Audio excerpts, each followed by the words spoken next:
इसी मुद्दे पर देश की सुप्रसिद्ध गायिका और सबसे युवा नेता मैथिली ठाकुर ने विपक्ष पर अब तक का सबसे तीखा प्रहार किया। मैथिली ठाकुर ने दो टूक शब्दों में कहा कि महिला आरक्षण बिल का विरोध देश की आधी आबादी के अधिकारों पर सीधा।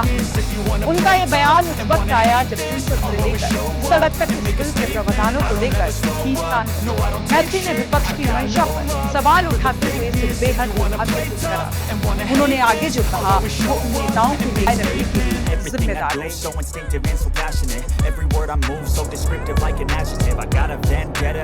अगर हम मैथिली ठाकुर के इस बयान पर गहराई से दृष्टि के काबिल नहीं मानते।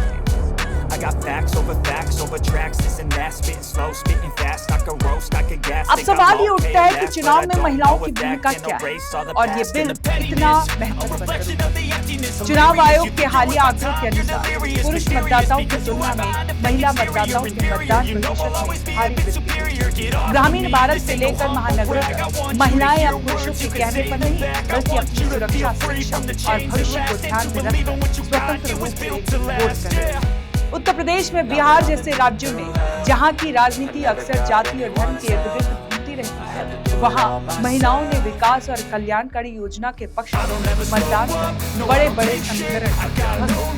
महिलाएं अब केवल वोटर नहीं बल्कि किंग मेकर की भूमिका निभाती, चाहे वो गैस कनेक्शन, राशन योजना हो या फिर सीधे बैंक खातों में आने वाली सहायता।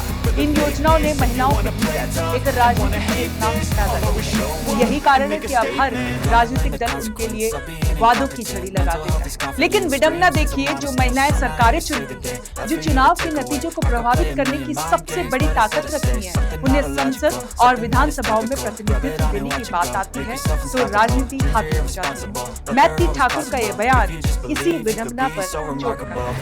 10% से भी कम महिला सांसदों वाले इस देश में अगर 33% आरक्षण की बात हो रही है, इसका विरोध करना निश्चित रूप से उम्मीदों पर पानी फेरना।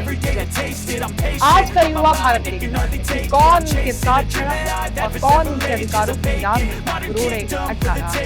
मैथिली ठाकुर जैसी हस्तियों का खुलकर सामने आना इस बात का सबूत है कि विपक्षी नेताओं को समझना होगा कि वो जिस आधी आबादी की अनदेखी कर रहे हैं, वही आबादी आने वाले चुनाव में आधार का फैसला करने वाली है। क्या विपक्ष मैथिली के इन सवालों का जवाब दे पाएगा या फिर महिला सम्मान की बातें सिर्फ चुनावी घोषणापत्र तक? ये देखना दिलचस्प होगा। ओएनओजी इंडिया के विशेष रिपोर्ट में फिलहाल इतना ही। देश और दुनिया की तमाम बड़ी खबरों के लिए बने रहे हमारे साथ और देखते रहे ओएनओजी।